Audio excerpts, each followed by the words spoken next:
না না আব্বা, আসলে হয়েছে কি, কেমন যেন গা গুলাচ্ছে, মাথা ঘুরতেছে, মনে হয় গ্যাস হয়েছে, বমি হইল। গ্যাস হয়েছে? তাহলে গ্যাসের একটা বুড়িয়ানি দিই আমি।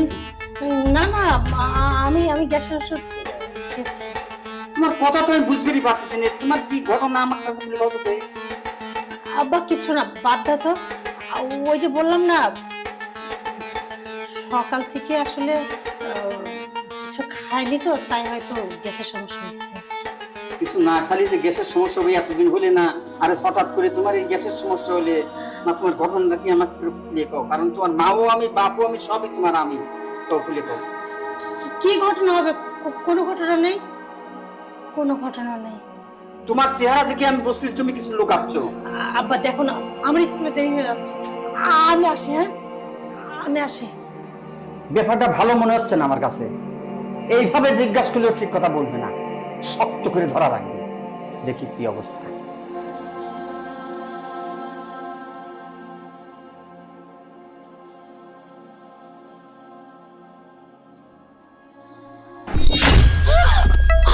আরে তুমি কি করতেছো? ছাড়ো।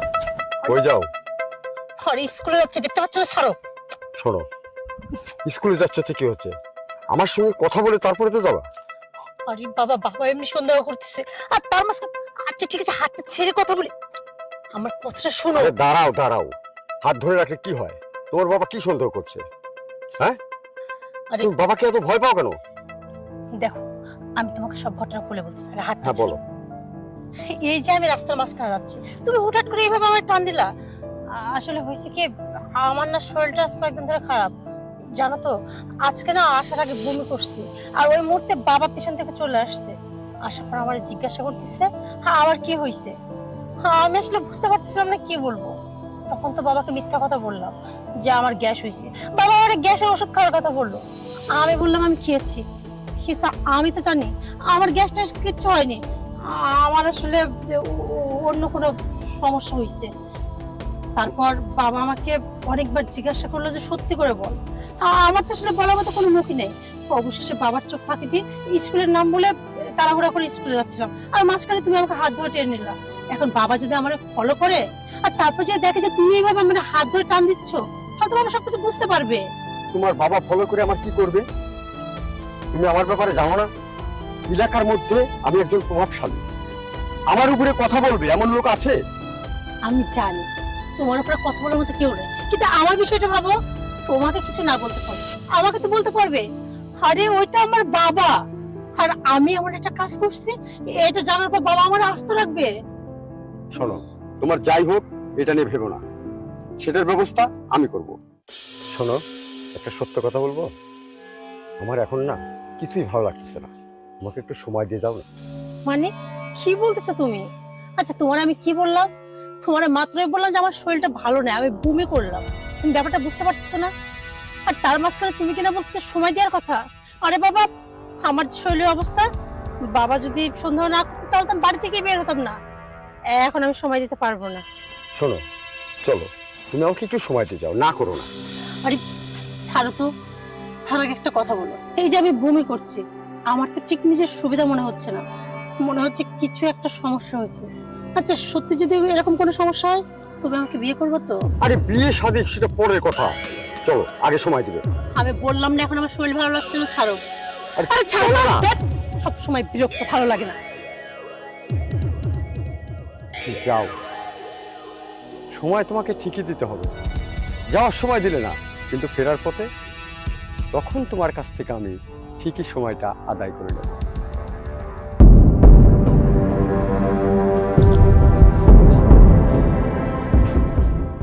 তুমি বসো। হ্যাঁ আমি, বসো। কিছু বলবা? অবশ্যই কিছু বলবো, বলো। তবে মিথ্যা কিছু আমার কাছে বলবো না। মানে কি এমন বলবো যে আমি মিথ্যা বলবো? হ্যাঁ, এই যে তুমি বমি করতেছো, তোমার শরীর ভালো না, এরকম কিন্তু আমি জীবনে তোমাকে দেখিনি। হঠাৎ করে তোমাকে আমি এই জিনিসটা দেখতেছি, তোমার আসল ঘটনাটা কি আমাকে বলো। বাবা কোনো ঘটনা নাই। আরে বাবা, মানুষের যে কোনো সময় শরীর খারাপ হইতে পারে, গ্যাস হইতে পারে, হইতে পারে না? হতে পারে, তুমি আমার মেয়ে, কখন কি হয় না হয় ওটা আমি খেয়াল রাখি, কিন্তু এটা অন্যরকম ভাব। তুমি আমার কাছে খুলে কও। বাবা কি শুরু করছে বলো তো? সেই সকাল থেকে আমার পিছে লেগে আছো, বারবার বলছি কিছু হয়নি কিছু হয়নি কিছু হয়নি, তারপরে বারবার জিজ্ঞাসা করছো কি হয়েছে কি হবে। হ্যাঁ কিছু হয়নি মানে? হ্যাঁ, আমি টের পাই না? আমি তোমার বাবা, তোমাকে একটু কাল থেকে আমি মানুষ করতেছি, তোমার শরীরের সবকিছু আমি বুঝি জানি। আর তুমি আজকে যেরকম ভাব করতেছো তাতে অবস্থা ভালো না, তাই করছি মারে। আমরা গরিব মানুষ, গরিব হলে কিন্তু আমার মান সম্মান আছে। এইসব কথা যদি মানুষ জানিয়ে যায় শুনে যায় ই করে, তাহলে আমি মুখ দেখাবো কেমন করে মানুষের সামনে? তার সে মারে তুই ক যে সর্বনাশটা কিডা করছে, আমি দরকার হয় তাকে হাতে পায়ে ধরে তার সাথে আমি বিয়ে দেই। বাবা আমি সত্যি তোমার কাছে মিথ্যা কথা বলেছি। ওই যে উপরে রেজা আছে না, আসলে রেজা আমার সর্বনাশ করছে। কি কি কিন্তু বিশ্বাস করে বাবা, আমি ইচ্ছে করে কিচ্ছু করিনি। ও যখন আমাকে বিরক্ত করতো আমি রাজি হইনি, বারবার নিষেধ করছি, কিন্তু যখন আমি রাজি হইনি তখন তোমার ভাই দেখাইছে। ও আমারে বলছে তুমি তো জানো আমার পাওয়ার কত, আমি তোমার ভাইয়ের শেষ করে দিব। কিন্তু এই পৃথিবীতে তুমি ছাড়া তো আমার কেউ নেই বাবা, আমি তোমাকে হারাতে পারবো না। এই জন্য আমি রেজার কথা মতো রাজি হয়ে গেছি। কিন্তু বাবা বিশ্বাস করো আমি না বুঝতে পারিনি আমার এরকম কিছু একটা হয়ে যাবে। আজকে যখন আমি বমি করছিলাম তুমি এসে হুট করে জিজ্ঞেস করলে, আমি কি বলবো কিছু বুঝে উঠতে পারতেছিলাম না। তোমার কাছে মিথ্যা বলে বাড়ি থেকে বের হয়ে যায়, রাস্তায় যায় আবার ওর সাথে দেখা হয়। ফেরিজা কি তোকে এখন বিয়ে করবে? জানো তো বাবা, ওর সাথে দেখা হওয়ার পর আমি বলছিলাম আমি ওর বিয়ের কথা বলছি, ও আমাকে বলে সেটা পরে দেখা যাবে। ওর কথাবার্তা শুনে মনে হলো ও আমাকে বিয়ে করবে না। ও যদি আমাকে বিয়ে না করে তাহলে আমি কি করব? আমি কিভাবে এই সমাজে মুখ দেখাবো? বড় ছাড়া তো আমার কোনো উপায় থাকবে না বাবা। মারে তুই আবার কথাটা বল ওকে, ও যদি তাও না করে তাহলে একটা বুদ্ধি আছে। কি বুদ্ধি বাবা? শোন, বুঝলি? হ্যাঁ বাবা বুঝতে পারছি, তুমি যা বলবে আমি তোমার কথা অক্ষরে অক্ষরে পালন করব। আচ্ছা ঠিক আছে, জামা কেবল স্কুল থেকে আসতে জামা কাপড় চেঞ্জ করে চল, দুই মাস প্রতি খাওয়া দাওয়া করবো একসাথে। হ্যাঁ আচ্ছা বাবা ঠিক আছে, আমি যাই ফ্রেশ হয়ে আসছি, তুমি যাই টেবিলে বসো, আমি এসে খাবারটা বেড়ে দিচ্ছি। আচ্ছা মা, দেরি করিস না। আচ্ছা যাও।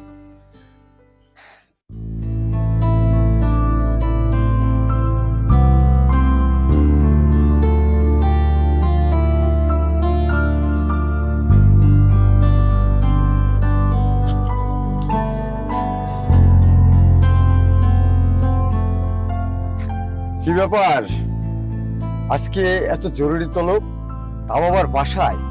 তোমার বাবা মনে হচ্ছে আজকে বাসায় নেই, বাসা মনে হয় একদম ফাঁকা।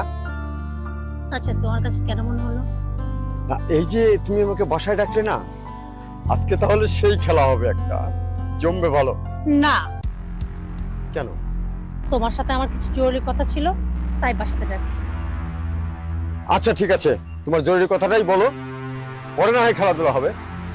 তোমাকে আমি বলছিলাম না যে আমি বমি করছি, আজকে আমি অলরেডি টেস্ট করছি, আচ্ছা আমার টেস্টের রেজাল্ট পজিটিভ আসছে, মানে আমি এখন প্রেগন্যান্ট।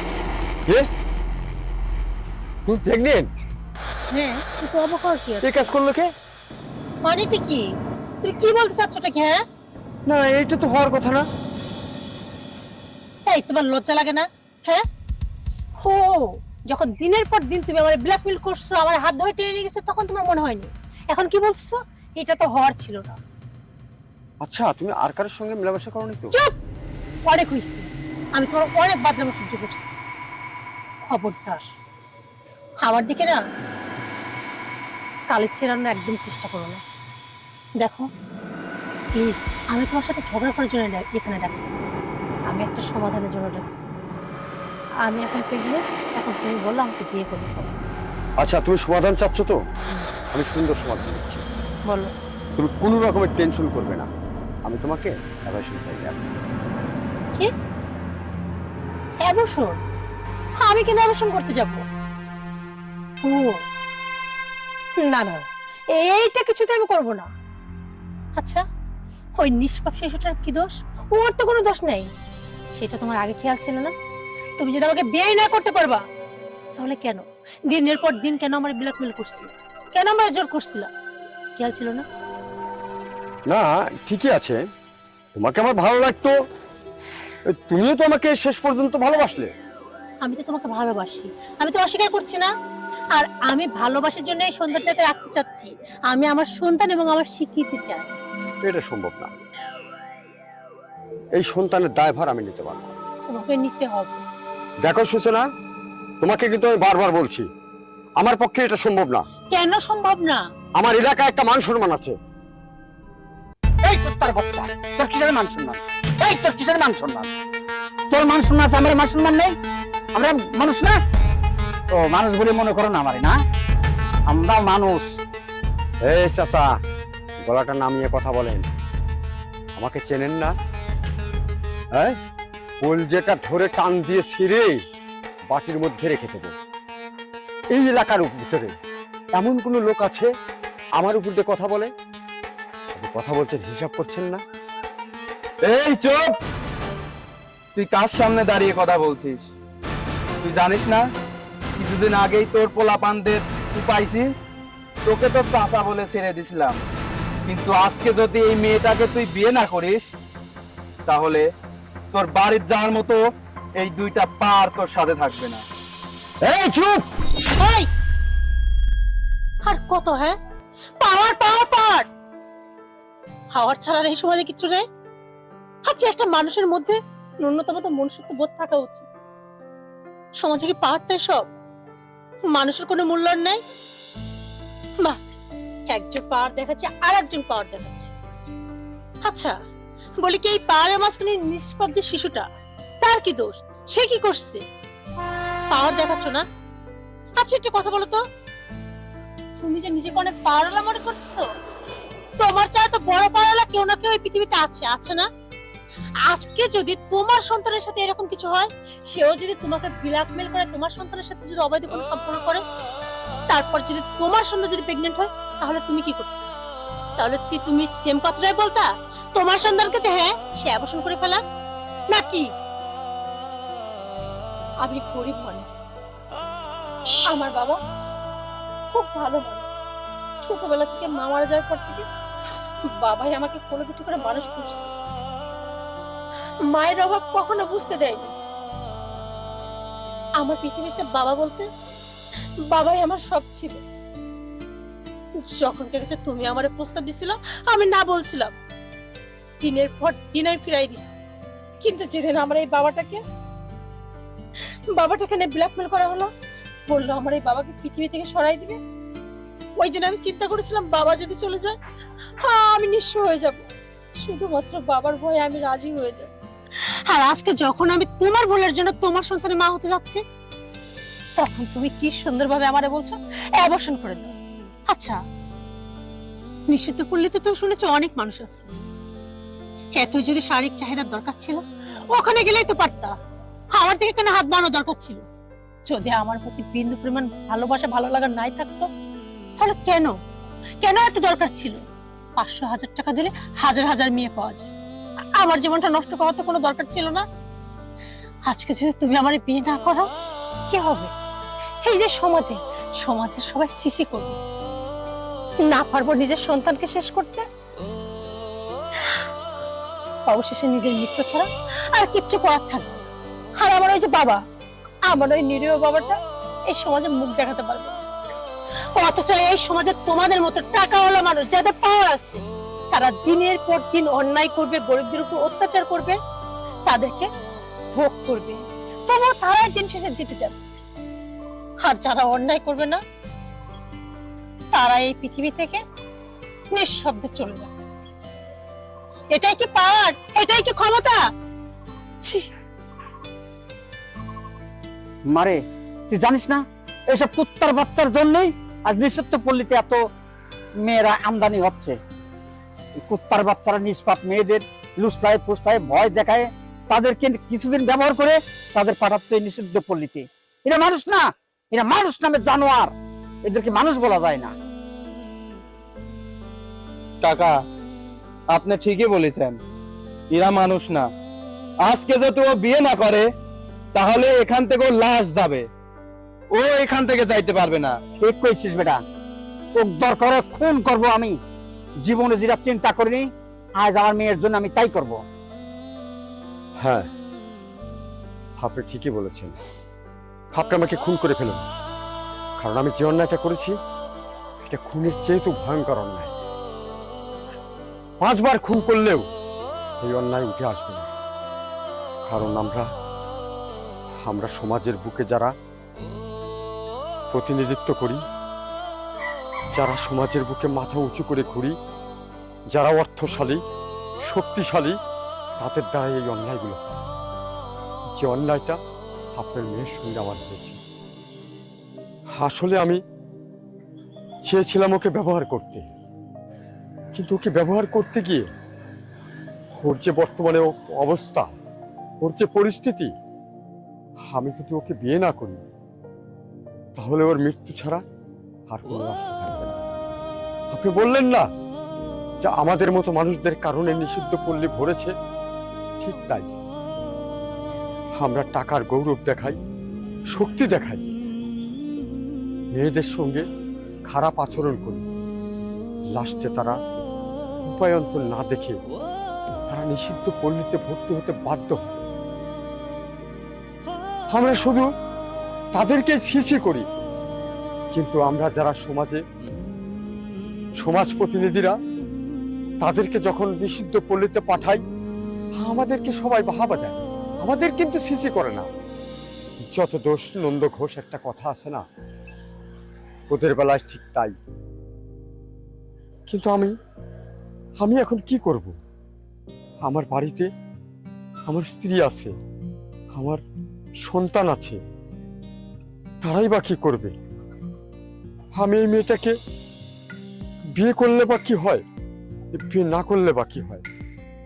বিয়ে করলে আমার বাড়িতে আর একটা সমস্যার সৃষ্টি হচ্ছে, আর বিয়ে না করলে এই ফ্যামিলির সারা জীবনের সমস্যার সৃষ্টি হচ্ছে। শোনেন, আমি আমার সিদ্ধান্ত নিয়েছি।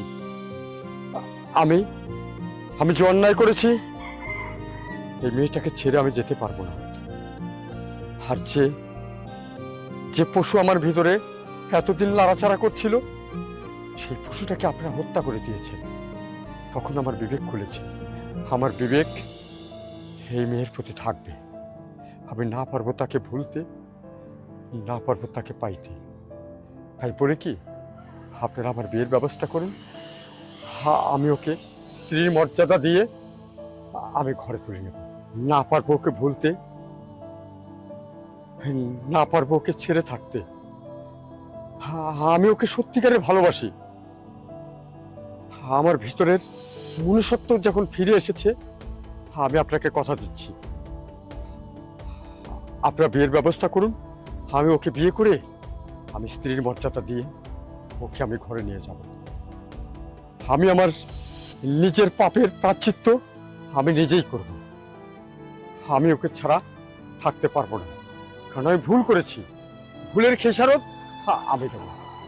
আমি আপনাদেরকে অনুরোধ করছি, আপনারা বিয়ের ব্যবস্থাটা করুন। আচ্ছা আচ্ছা বাবা, তাহলে আর দেরি না, মারে তোমরা ঘরে যাও, আমি এক্ষুনি মৌলবীটাকে নিয়ে আসি। ঠিক আছে, ঠিক আছে, চলো যাই। চলেন চাচা। চলো।